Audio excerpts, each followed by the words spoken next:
બોલીએ ગણપતિ મહારાજની જય, કૃષ્ણ કનૈયા લાલ કી જય, પૂર્ણ પુરુષોત્તમ ભગવાનની જય.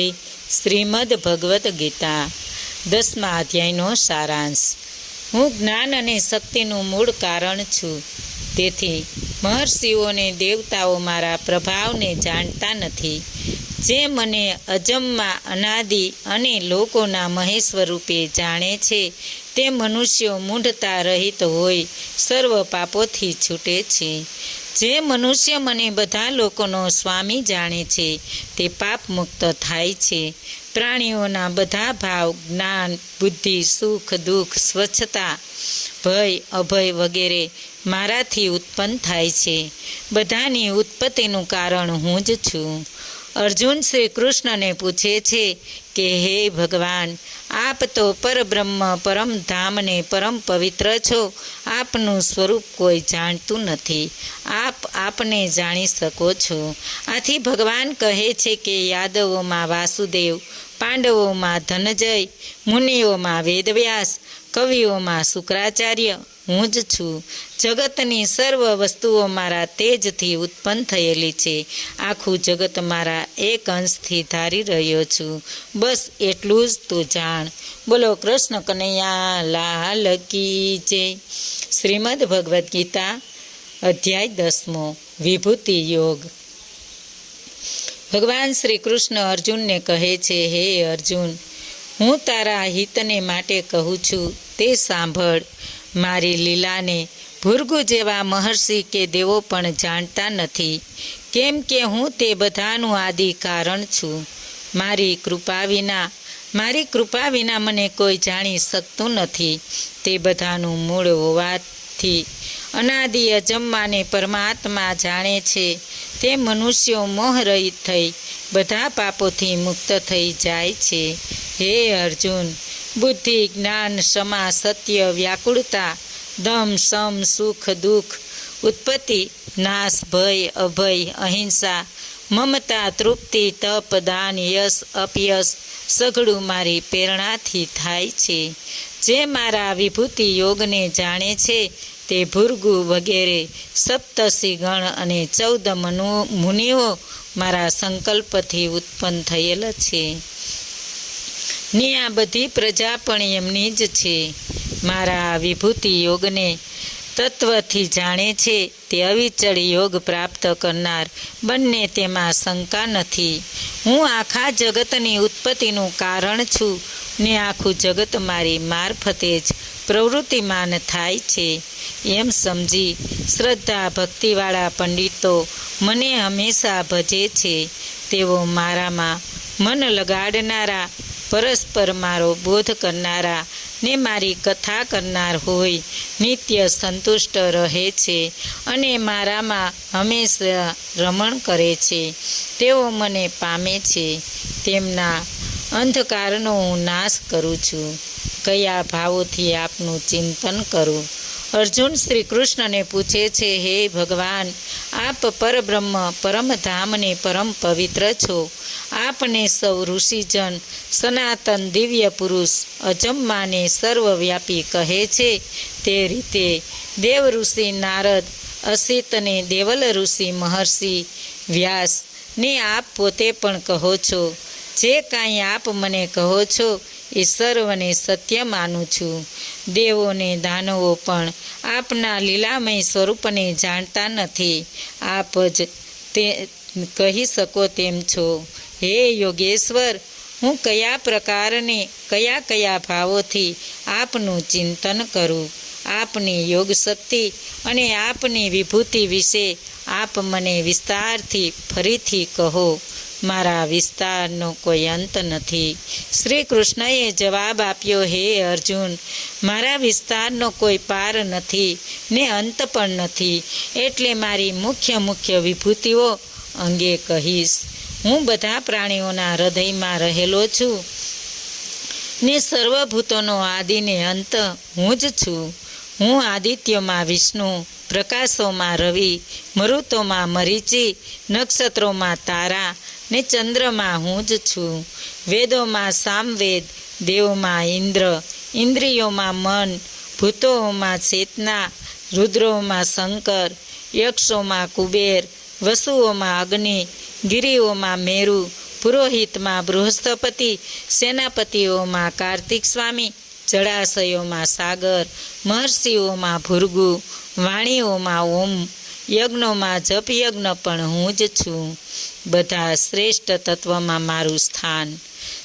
સ્થાવરોમાં હિમાલય, વૃક્ષોમાં પીપળો, દેવર્ષિઓમાં નારદ, ગાંધર્વોમાં ચિત્રરથ, સિદ્ધોમાં કપિલ મુનિ, ઘોડાઓમાં ઉશ્વશ્રવા, ગજેન્દ્રોમાં ઐરાવત, પુરુષોમાં શનિ, હથિયારોમાં વજ્ર, ગાયોમાં કામધેનુ, પ્રજોતપતિમાં કામદેવ, સર્પોમાં વાસુકી, નાગોમાં શેષનાગ ને જળચરોમાં વરુણ પણ હું જ છું.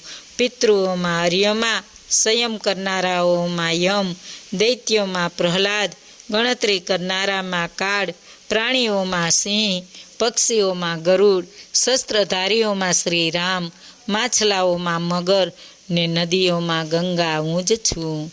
આમ સૃષ્ટિનું આદિ મધ્ય ને અંત હું છું. વિદ્યાઓમાં આધ્યાત્મક વિદ્યા, વાદ વિવાદ કરનારાઓમાં વાદ, અક્ષરોમાં અકાર, સમાસોમાં દંદ્ર, સમાસને અવિનાશી એવા કાળને સર્વત્ર જોનાર ધાતા અંતર્યામી પણ હું જ છું. બધાનો સંહાર કરતા મૃત્યુઓને ભવિષ્યમાં ઉત્પન્ન થનારની ઉત્પત્તિ, નારીઓમાં કીર્તિ, શોભા, વાણી, સ્મૃતિ ને ક્ષમા, સામવેદના મંત્રોમાં બૃહસ્ત સામ, છંદોમાં ગાયત્રી, માસોમાં માર્ગશીર્ષ ને ઋતુઓમાં વસંત ઋતુ હું જ છું. બધામાં વ્યાપ્ત છું. છળ કરનારાઓમાં જુગાર, તેજસ્વીઓમાં તેજ, વિજય કરતાઓમાં જય, ધંધાઓમાં ઉદ્યોગ, સાત્વિકોમાં સત્વ, યાદવોમાં વાસુદેવ, પાંડવોમાં ધનંજય, વેદાર્થમાં મનનશીલ, મુનિમાં વેદ, વેદવ્યાસ, કવિમાં શુક્રાચાર્ય, દમન કરનારાઓમાં નીતિ, ગૃહોમાં મૌન, તત્વજ્ઞાનીમાં જ્ઞાન હું જ છું. એક અંશ માત્રથી જગતને ધારણ કરું છું. હે અર્જુન, સર્વભૂતોનું બીજ હું જ છું. આ ચરાચર જગતમાં મારા સિવાય બીજું કાંઈ નથી. બધામાં હું જ છું. હે પરમ તપ, હું અનંત હોવાથી મારી વિભૂતિઓ મેં અતિ સંક્ષેપમાં કહી સંભળાવી છે. જે પદાર્થ ઐશ્વર્યવાળો, સૌંદર્યવાળો, શક્તિવાળો હોય તે સર્વ મારા તેજના અંશથી ઉત્પન્ન થયેલ જાણ. હે અર્જુન, આથી વિશેષ જાણવાનું તારે શું કામ છે? હું મારા એક અંશ માત્રથી આ સમગ્ર જગતને ધારણ કરી રહ્યો છું. ઇતિ શ્રીમદ ભગવદ્ ગીતામાં શ્રી કૃષ્ણ અર્જુન વચ્ચે થયેલ સંવાદમાં વિભૂતિ યોગ નામનો 10મો અધ્યાય સંપૂર્ણ. બોલો કૃષ્ણ કનૈયા લાલ કી જય. ભગવાન શંકર પાર્વતી 10મા અધ્યાયનું માયતમ ફળ. ભગવાન શંકર પાર્વતીજીને અને ભગવાન વિષ્ણુ શ્રી લક્ષ્મીજીને કહે છે કે તમે 10મા અધ્યાયનું માયતમ ફળ સાંભળો. કાશીમાં એક બ્રહ્મજ્ઞાની તપસ્વી બ્રાહ્મણ રહેતો હતો. તે દરરોજ કાશી વિશ્વનાથના મંદિરમાં ભગવાનના દર્શન અર્થે જતો હતો. એક દિવસ તે મંદિરમાં જઈને ધ્યાનમાં બેઠો હતો. તે ઘડીએ ભૃગુ નામના એક ગણે ભગવાન કાશી વિશ્વનાથને પૂછ્યું કે આ ધ્યાનમાં બેઠેલો બ્રાહ્મણ કોણ છે? તે કયું તપ કરે છે? ભગવાને ખુલાસો કરતાં કહ્યું કે આ બ્રાહ્મણ વિશેની પહેલાંની વાત કહું તે સાંભળ. કૈલાસ પર્વત ઉપર હું અને પાર્વતી બેઠા હતા. તેવામાં એક હંસ કમળનું ફૂલ લઈ આવ્યો. તે અમને ચડાવ્યું ને પછી અમારી પાસે બેઠો. આ હંસનો રંગ કાળો હતો. આથી અમે જિજ્ઞાસાથી પૂછ્યું કે તું કોણ છે અને તારા શરીરનો રંગ કાળો કેમ છે? તેણે ખુલાસો કર્યો કે હું બ્રહ્માનું વાહન હંસ છું. એક સમય તમારા દર્શન માટે હું બ્રહ્મલોકથી તમારી પાસે આવી રહ્યો હતો. ત્યાં રસ્તામાં માનસરોવર આવ્યું. તે નજીક આવતા મારી ગતિ અટકી ગઈ ને હું બેભાન થઈ જમીન પર પટકાયો. જ્યારે હું ભાનમાં આવ્યો ત્યારે મારું શરીર કાળું થયેલું લાગ્યું. આથી મને ચિંતા થઈ એવામાં માન સરોવરમાંથી કમલીઓનો અવાજ આવ્યો કે હે હંસ, મારા ઉપરથી ઉડતા તારું શરીર કાળું થવા પામ્યું છે. તેને પોતાના બાબતમાં ખુલાસો કરતા જણાવ્યું કે ગત જન્મમાં હું બ્રાહ્મણી હતી. મારી પાસે એક મેના હતી. એક દિવસ હું મેનાને શીખવતી હતી. તે સમયે મારા પતિ આવ્યા, છતાં મારું ધ્યાન તેમના ઉપર ગયું નહીં. આથી તેમણે ક્રોધે ભરાઈને મને મેના બનવાનો શાપ આપ્યો. હું મેના બની ઋષિના આશ્રમમાં રહેવા લાગી.